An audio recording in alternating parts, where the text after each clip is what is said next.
김천시의 수건 사업 중 하나인 종합장사시설의 건립공사가 공사업체 간 갈등으로 멈췄습니다. 발주처인 김천시는 마땅한 해결책이 없다는 입장입니다. 현장 취재했습니다. SK실트론이 구미 2공장에 반도체 소재 분야 생산 공장을 늘리기 위해 1,900억 원을 투자합니다. 연이은 반도체 관련 업체 투자에 구미시는 소재 산업을 육성한다는 계획입니다. 한국수자원공사가 고순도 공업용수 생산을 위한 실증 플랜트를 착공했습니다. 480억 원을 들여 반도체 산업 폐수를 재이용하는 데 필요한 기술을 개발합니다. 16일 경북에선 9명의 코로나19 신규 확진자가 발생해 4개월 만에 한 자릿수를 기록했습니다.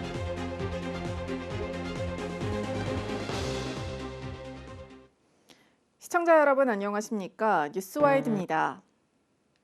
SK실트론과 구미시가 투자 양해각서를 체결했습니다.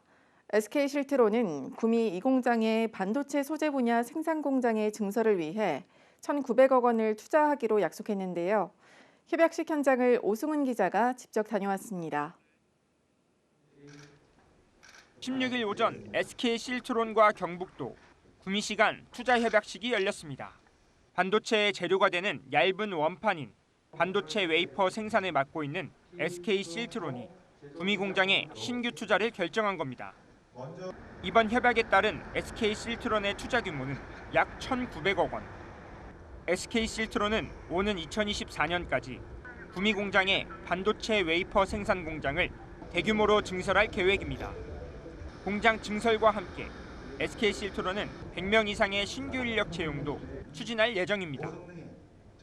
저희는 실리콘 카바이드 웨이퍼 공장에 대한 투자이고요. 약 1,900억 규모입니다. 실리콘 카바이드 웨이퍼라는 것은 고효율, 또 저전력, 그 반도체에 쓰이는 것이고 주로 전기차에 들어가는 전력 반도체용 웨이퍼입니다. 이에 따라 구미시는 이번 대규모 투자 협약으로 침체된 지역 경제에 큰 활력을 불어넣어 줄 것으로 기대하고 있습니다. 네, SK실트론은 그동안 우리 구미에서 새로운 사업을 진행해 오는데 시민들의 많은 그 기대를 해 왔었습니다. 그래서 우리 구미의 성장 산업을 획기적으로 추진하는 데 기여할 것으로 기대하고 있습니다. 지난 15일 진행된 주식회사 KEC와의 반도체 분야 투자 협약에 이어 잇따른 투자가 이어지고 있는 구미시. 이번 대규모 투자 협약으로 구미시가 반도체 분야의 생산 기지로 자리매김할 수 있을지 기대가 모아집니다. HCN 뉴스 오승훈입니다. 한국수자원공사가 16일 구미 SK실트론 2공장에 고순도 공업용수 생산을 위한 실증 플랜트 착공식에 나섰습니다. 수자원공사가 진행하는 이번 사업은 고순도 공업용수의 생산 기술을 국산화하고 반도체 산업 폐수를 재이용하는 데 필요한 기술 개발을 위해 추진됐습니다. 총 480억 원의 예산이 투입되는 이번 사업은 총 5개 과제로 나눠 추진되며 오는 2025년까지 반도체 산업 폐수의 재이용률 향상을 위한 기술 개발을 마칠 계획입니다. 환경부도 그 일환으로 반도체의 품질과 직결되는 공업용수이자 핵심 소재임에도 불구하고 그간 일본, 미국, 프랑스 등 일부 선진국에 의존하던 반도체용 초순수 생산 기술의 국산화를 강력하게 추진하고 있습니다. 우리는 이제 시작하였고 가야 할 길은 멀지만 우보만리의 자세로 끝까지 걸어가야 합니다. 초순수를 남에게 의존하고 있는 한 반도체 자립은 어렵습니다. 반도체 경쟁력 유지를 위해 초순수 국산화를 이루어야만 합니다. 오늘은 초순수 국산화의 첫 발을 내딛는 역사적인 날입니다. 국민의힘 구자근 의원과 김영식 의원이 지난 15일 국회의원 회관에서 국무조정실 사회조정실장을 만나 지역 현안에 대해 논의했습니다. 이날 두 의원은 북구미 IC와 군위 JC 간 고속도로 신설과 5공단 하이테크밸리 임대산단 조성, 해평습지 국가정원 조성 등 지역 현안 사업에 대한 신속한 추진을 건의했습니다. 이와 함께 국무조정실은 김천에서 거제까지 이어지는 남부내륙철도 공사 시 KTX 열차가 김천역을 거쳐 구미역에 정차하는 방안을 신속하게 검토하기로 약속했습니다.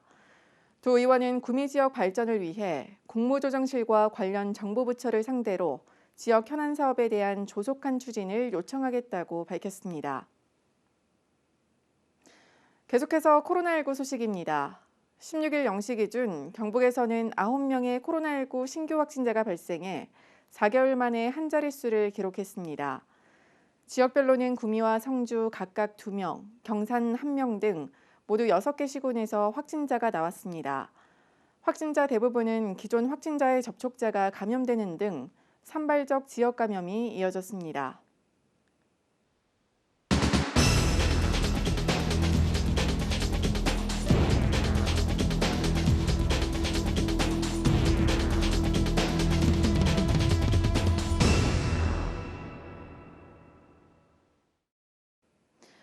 이어서 세로넷 방송으로 접수된 제보 소식 전해드리겠습니다. 김천시의 수급사업 중 하나인 종합장사시설의 건립공사가 절반도 진행되지 못한 채 사실상 수개월째 방치돼 있습니다. 하도급 업체가 자재업체에 미지급금이 발생하면서 공사가 중단된 건데요. 협상이 진행 중이지만 별 진전이 없어 시설 건립에 차질이 불가피한 상황입니다.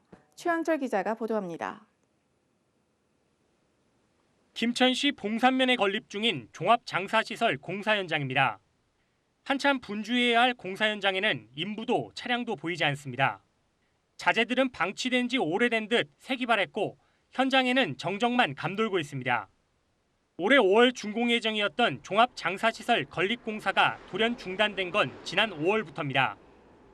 하도급 업체가 공사 기간 자재업체로부터 자재를 납품받아 왔는데 이 과정에서 자재업체가 납품비를 지급받지 못했다고 주장하면서 공사가 전면 중단된 겁니다. 관에서 일단은 그 관리 자체를 시공사하고 이런 여러 하도급 업체를 관리를 잘 못해갖고 기성금이나 이제 미불금이 생기다 보니까 거기가 멈춰 있는 겁니다. 일단 그런 부분 때문에 여러 업체가 다 피해를 보는 거니까 지금 현재 하도급 업체는 타결이 돼 있고요. 지금 그래서 공사가 멈춰 있는 상황입니다. 지금. 자재업체가 받지 못한 미지급금은 약 3억 원. 직원 급여까지 밀리게 되자 더 이상 버티지 못한 자재업체가 납품한 자재의 사용 중지를 요청하면서 현장은 벌써 수개월째 방치됐습니다. 하지만 하도급 업체는 상황이 이렇게까지 된 이유가 자재업체에 있다고 말합니다. 자재비는 이미 지급을 마쳤고 추가 발행한 계산서는 서로 협의 없이 진행된 상황이라 납득할 수 없다는 겁니다. 예약 금액 부분에 그 업체한테 돈을 다 지급을 했고 그다음에 그쪽에서는 저희들하고 상의 없이 일방적으로 계산서를 사무분 발행을 했고 이 부분도 보면은 저희들이 인정을 할 수 없고 왜 서로 협의를 해야 되기 때문에 그다음에 또 하나 그 송장에 대한 사인지라든지 이런 부분이 전혀 없어요 저희들한테. 여기에 발주처인 김천시가 관리감독 책임을 시공사에 넘긴 채 방관하고 있는 것이 공사 중단의 원인이라고 지적했습니다. 공무원들도 문제가 있어요. 왜? 감독도 있고 그다음 밑에 책임 감리가 있는 것 같으면은 자기네들이 이거 일을 잘 하고 그다음 돈은 정확하게 잘 쓰여지는지 관리 감독할 수 있는 어떤 그런 그 위치가 되는데 그런 건 전혀 안 하고. 이에 대해 김천시는 양측을 중재하려고 노력했지만 현재로서 마땅한 해결책이 없다고 입장을 밝혔습니다. 양측이 좀처럼 합의점을 찾지 못하고 있는 가운데 자재업체가 오는 18일부터 한 달간 집회를 예고하면서 시설 건립에 차질이 불가피해졌습니다. HCN 뉴스 최현철입니다. 경북경찰은 지난 3월부터 10월까지 8개월간 디지털 성범죄를 집중 단속해 성착취물을 제작해 판매하거나 소지한 혐의를 받는 69명을 검거했습니다. 경찰은 이 중 혐의가 무거운 5명을 구속했습니다.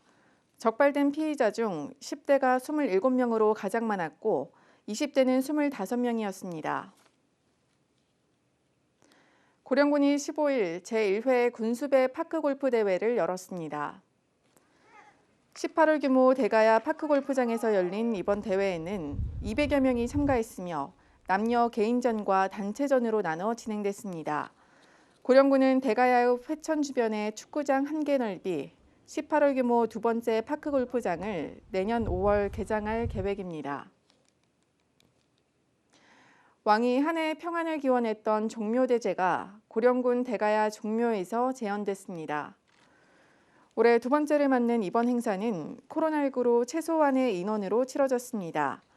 제사에서 첫 번째 잔을 올리는 초원관은 강용환 고령군수가, 두 번째 잔을 올리는 아홍관은 성원환 고령군 의회 의장이 맡았습니다. 고령군은 대가야 왕릉제로 해마다 열렸던 종묘대제를 군청 인근의 대가야 종묘가 들어섬에 따라 내년부터 봄과 가을 두 차례 진행할 계획입니다. 성주군이 문화도시 지정 최종 심사를 앞두고 행정협의회 회의를 열었습니다. 문화도시 사업은 주민이 문화를 바탕으로 지역 문제 해법을 행정기관에 제시하고 이를 토대로 만들어진 정책을 통해 현안을 해결하는 사업입니다. 성주군은 이날 회의에서 도시재생과 농촌 활력을 주제로 주민에게 실질적으로 필요한 사업을 논의했습니다. 문체부는 오는 12월 21일과 20일 이틀 동안 문화도시 지정 최종 심사를 진행할 예정입니다. 낙동강 세계평화 문화 대축전 행사 중 하나인 예술을 배달하는 버스 예뻐가 외관읍 공연을 끝으로 마무리됐습니다. 예뻐 공연은 8개 읍면을 찾아가는 공연으로 지난 9월 기산면을 시작으로 5개 면에서 2천여 명의 주민들과 함께했습니다.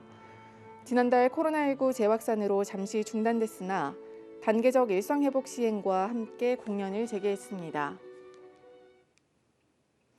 성주군 대흥리에 사는 이대연 씨가 삼국시대 토기와 고려시대 청동거울, 조선시대 고문서 등 유물 70점을 성주군에 기증했습니다. 이 씨는 3년 전 금수면에 있는 축구장 1개 유무의 토지도 무상으로 기부한 바 있습니다. 성주군은 이대연 씨가 기증한 유물을 성산동 고분군 전시관에 보관하고 추후 기획 특별전을 열 계획입니다. 여자배구 김천도로공사가 오는 17일 현대건설을 상대로 3연승에 도전합니다. 도로공사는 현대건설과의 원정에서 에이스 박정아와 켈시 등을 앞세워 연승을 이어간다는 각오입니다.